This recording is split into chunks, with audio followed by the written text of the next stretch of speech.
welcome to your EVS class. How are you children? I hope you are fit and fine.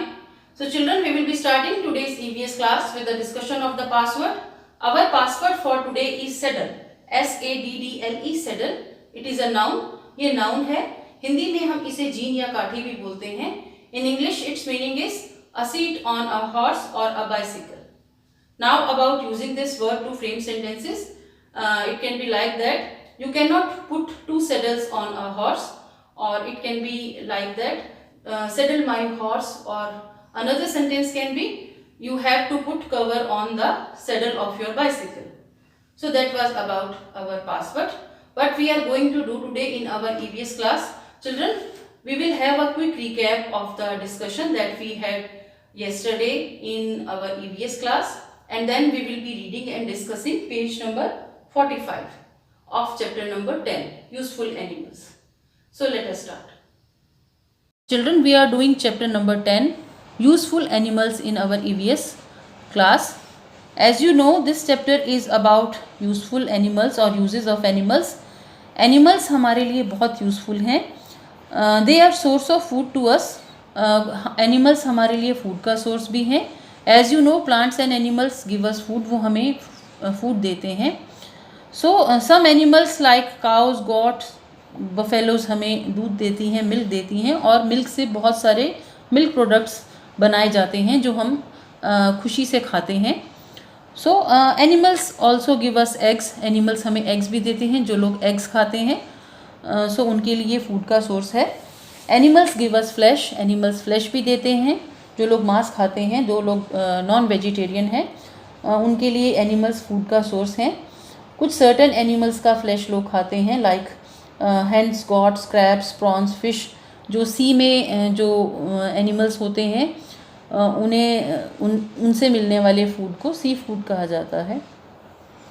So another uses you can say like that animals gives us wool. वो हमें ऊन देते हैं. ऊन से वो एक उनके जो हेयर होते हैं एनिमल से, उनको वीव करके उनको स्पिन करके एक फाइबर बनाया जाता है जिसे वूल कहते हैं. और वूल से बनने वाले कपड़े हम विंटर्स में पुट ऑन करते हैं और वो हमें सर्दी से बचाते हैं. सो लाइक शीप, कैमल और कुछ सर्टेन टाइप के यॉक्स, उनसे हमें वूल मिलती है. Animals also give us leather and silk. वो हमें लेदर देते हैं, चमड़ा देते हैं. चमड़े से पर्सेस, बैग्स, आपका जो शूज़, बेल्ट्स वो बनती हैं. और सिल्क भी देते हैं एनिमल्स. जो इंसेक्ट्स हैं, सिल्क वॉर्म्स, वो हमें सिल्क देते हैं. But we should be sensitive to animals. I repeat again and again in our every class that we are doing having regarding this chapter कि we should be sensitive to animals. किसी animals को fun के लिए tees करना या उन्हें मारना वो बहुत गलत बात है. सिल्क वॉर्म हमें सिल्क का फाइबर देता है और उससे सिल्क के क्लोथ्स बनते हैं जो बहुत एक्सपेंसिव होते हैं और वो बहुत लस्ट्रियस होते हैं, शाइनी होते हैं. एनिमल्स हमारा काम भी इजी बनाते हैं. वो हमारा वर्क इजी कैसे बनाते हैं? वो हमारे लिए लोड कैरी करते हैं, हमारा भार उठा देते हैं. और ऑक्सन है, वो हमारा फील्ड्स को प्लो करते हैं, उसको जोतते हैं, जिसे हल चलाना कहते हैं. उसमें ऑक्सन यूज़ होता है. Now further we are discussing some more uses of animals. Open your EVS books, page number 45. So we will be reading and discussing also this page. So children, this is page number 45. Other useful animals. We are going to discuss some more uses of some animals. We get honey from honeybees. हमें honey bees से honey मिलता है. honey bees insect होते हैं, उनसे हमें हनी मिलता है जो बहुत हेल्दी होता है. We spread honey on bread like jam. हम हनी को स्प्रेड कर सकते हैं जैम पर की तरह ब्रेड पर. सो जैसे हम जैम या बटर स्प्रेड करते हैं या मार्मलेट स्प्रेड करते हैं या चीज़ स्प्रेड को स्प्रेड करते हैं, उसी तरह से हम हनी को भी स्प्रेड कर सकते हैं ब्रेड पर. Honey is also used as medicine for cough and cold. Honey को, शहद को दवाई के रूप में भी यूज़ किया जाता है. किस चीज़ की दवाई के लिए? किस बीमारी की या किस प्रॉब्लम की दवाई के लिए? कफ, खांसी और कोल्ड मतलब सर्दी. जब हमें खांसी होती है या सर्दी होती है तो हनी को कंज्यूम करते हैं। उसमें जिंजर भी मिलाया जाता है, तो वो हमारे लिए हेल्दी होता है और हमें उससे रिलीफ मिलता है। सो हनी हमें कौन देता है? हनी बीज, जो कि इंसेक्ट है। इंसेक्ट और बर्ड्स और जो एनिमल्स हैं वो हम एनिमल ग्रुप में ही उन्हें इंक्लूड करते हैं। So here you can C honey bee. ये हनी कॉम्ब है जो किसी ट्री पर भी होता है, किसी वॉल पर भी हो सकता है, और वो अपने फूलों के नेक्टर से, फ्लावर्स के नेक्टर से वो हनी बनाते हैं। Here you can see this is honey. So आपने ये कंज्यूम भी किया होगा, आपको अच्छा भी लगता होगा honey. Next, the dung of animals like horses, cows, camels and goats is used as manure in our fields. जो एनिमल्स का जो वेस्ट है, कैसे animals? Horses, cows, camels, goats, उनका जो वेस्ट है, एक्सक्रीटा है, जो वेस्ट मटेरियल है, वो खाद के रूप में यूज़ किया जाता है हमारे खेतों में। सो उससे फसल अच्छी होती है, प्लांट्स को जो मैन्योर मिलता है, जो केमिकल फ्री होता है, उससे प्लांट्स अच्छे होते हैं और उनके रिजल्ट्स अच्छे आते हैं। Cow dung cakes are used as fuel in villages. Cow के जो गोबर से बने हुए जो केक्स हैं, वो लोग गाँवों में उसे फ्यूल के रूप में, ईंधन के रूप में जलाते हैं। उनके पास हमारी तरह ये गैस सिलेंडर नहीं होता है, सो वो क्या करते हैं, लकड़ियाँ जलाते हैं या काऊ डंग के जो केक्स बना लेते हैं, उन्हें ड्राई करके रखते हैं स्टोर करके, और उन्हीं से वो फ्यूल को की तरह यूज़ करके खाना पकाते हैं। We keep pets like dogs and cats in our Holmes.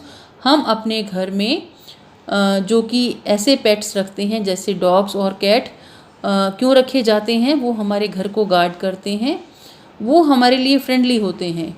Dogs guards our home. Dogs को लोग रखते हैं कि वो फ्रेंडली होते हैं और वो फेथफुल होते हैं, और कोई स्ट्रेंजर हमारे घर में नहीं आ सकता है क्योंकि डॉग्स बार्क करने लग जाते हैं। Cats keep the mice away. कुछ लोग कैट्स को रखते हैं एज अ पेट एनिमल घर में, वो चूहों को दूर भगाती है। So here you can see this is the image of dog. कुछ लोग पैरेट को भी रखते हैं, कुछ लोग रेबिट को भी रखते हैं, कुछ तरह तरह की जो स्पैरोज़ हैं उनको भी रखते हैं, कुछ लोग टर्टल को भी रखते हैं, ये डिपेंड करता है। सो ये पेट्स हैं जो कॉमनली यूज़ होते हैं घरों में, cat, parrot and dog. So ये हमारे लिए हेल्पफुल हैं। We should take care of animals. अब ये एनिमल्स के इतने यूजेस हैं, animals are too much helpful to us, वो हमारे लिए बहुत हेल्पफुल हैं। सो हमें उनकी केयर करनी चाहिए। सो क्या केयर करनी चाहिए हमें एनिमल्स की? We should be kind to animals. हमें एनिमल्स के लिए दयालु होना चाहिए, उन्हें टीज़ नहीं करना है। चाहे एनिमल आपका पेट एनिमल हो, या स्ट्रीट में कोई गली में एनिमल्स हो, या आपके फार्म पर हो, या आप जू में जाएं, या किसी और का कोई पेट हो जो आपका नहीं है, तो भी हमें उनके लिए इनसेंसिटिव नहीं होना चाहिए, काइंड रहना चाहिए, दयालु रहना चाहिए। वो भी हमारी तरह लिविंग बीइंग है, जैसे हमें पेन होता है वैसे उनको भी होता है। They are also living beings, वो भी लिविंग बींग्स हैं। हमें क्या करना चाहिए? हमें काइंड रहना चाहिए एनिमल्स के लिए। We should not tease them. उन्हें तंग नहीं करना है, उन्हें परेशान नहीं करना है, किसी भी चीज़ के लिए उन्हें परेशान नहीं करना है। We should take care of them. हमें उनकी देखभाल करनी है। एनिमल्स जो हमारे पेट एनिमल्स हैं या हमारे फार्म में हैं, उनकी हम देखभाल कर लेते हैं, बट हर एनिमल्स यहीं नहीं रहते हैं। कुछ ऐसे होते हैं जो स्ट्रीट पर होते हैं, स्ट्रे एनिमल्स होते हैं, या फॉरेस्ट में रहते हैं। सो वो अपनी केयर अपने आप करते हैं। लेकिन जो से हंटर्स जाते हैं वहाँ पर फॉरेस्ट में, तो उनका शिकार नहीं करना है। सो इस तरह की चीज़ें हमें अवॉइड करनी है। We should take care of them. हमें उनकी देखभाल करनी है। We should provide them with good food. उनका जो खाना होता है वो हमें उन्हें देना है। क्लीन वाटर, साफ़ पानी देना है। एंड सेफ़ शेल्टर, और शेल्टर भी उनका सेफ़ होना चाहिए। सो जो फार्म में रहते हैं एनिमल्स, उनके लिए शेल्टर बनाया जाता है उन्हें हीट से या एक्सट्रीम हीट से या एक्सट्रीम कोल्ड से बचाने के लिए, तो वहाँ उनकी देखभाल करनी होती है। We should take the sick animals to a doctor who treats animal. हमें बीमार एनिमल्स को उस डॉक्टर के पास ले जाना चाहिए जो उन्हें ट्रीट करता है। जो डॉक्टर एनिमल्स को ट्रीट करते हैं वो डिफरेंट डॉक्टर्स होते हैं, उन्हें वेटनरी डॉक्टर्स कहा जाता है। सो वो एनिमल्स को ट्रीट करने के लिए हमें अपने एनिमल्स को उनके पास ले जाना चाहिए। Animals are our friends, animals हमारे दोस्त हैं। They make our world wonderful, वो हमारा संसार वंडरफुल बनाते हैं, अच्छा बनाते हैं, आश्चर्यजनक बनाते हैं, खुशनुमा बनाते हैं। So what should we do, हमें we should take care of animals, animals की देखभाल करनी चाहिए, ध्यान रखना चाहिए। आपका पेट एनिमल्स है तो भी आपको ध्यान रखना चाहिए। आपके फार्म में है, कुछ डोमेस्टिक एनिमल्स हैं जिसे हम कुछ लोग रखते हैं, जहाँ स्पेस होता है काउस को रखते हैं, बफेलोज़ को रखते हैं दूध के लिए, उनका भी ध्यान रखना चाहिए। हॉर्स है या कैमल है फार्म में, और बुलक हैं या ऑक्सन है, उनका भी ध्यान रखना चाहिए। सो प्रॉपर केयर करनी चाहिए एनिमल्स की, वो भी हमारी तरह लिविंग बीइंग्स हैं। So that was about uses of animals, कि एनिमल्स हमारे लिए कैसे यूज़फुल हैं। So we have completed our chapter. In our next EVS class we will be doing its bookwork exercises and then its notebook work. So that's all for our EVS class children. I am sure you have read the pages that I gave you. आप उसमें 45 number page भी include कर सकते हैं, आप इनसे read करें। So I want to tell you कि your reading test will also be taken. I will be taking your reading test in upcoming days. मैं आपका रीडिंग टेस्ट लेने वाली हूँ। So I will be calling you one by one और आपसे read करवा कर मैं ये टेस्ट लूँगी। So bye bye children, take care.